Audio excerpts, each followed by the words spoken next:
So we're just going to have a little look at the CBV, so commercial beef value, in practice. Okay, so the two animals that we see in this pen here, there is €100 in the difference. Both of these animals are of limousine breeding. There's 2 days in the difference between them. So one is born the 14th of March, this guy at the back, and this guy here is born the 16th of March of 2025. So there's €100 in the difference between these in terms of CBV.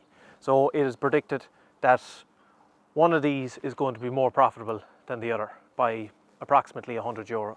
So this guy here is rated as a 4-star on CBV within a suckler breed at €436, and this guy behind is coming in at €536 as a 5-star within the suckler breed.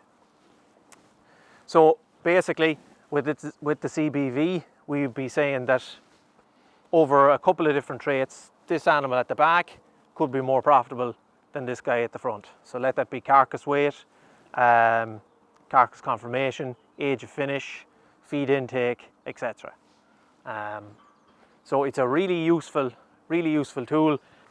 At this stage of the testing, we would see that the higher CBV animal is the better animal of the two. And we would hope that as the testing goes on, that when this guy is killed, he will outperform his come rate. So the beauty of the work that happens here in Tully is that the feeding and the conditions is all kept consistent, and we're able to really see the differences that are made available between your higher and your lower CBV animals. So these animals are here approximately a month. They have another 2 months left here before they're finished, and at that stage we'll be able to fully see the difference between the higher CBV animal versus the lower CBV animal.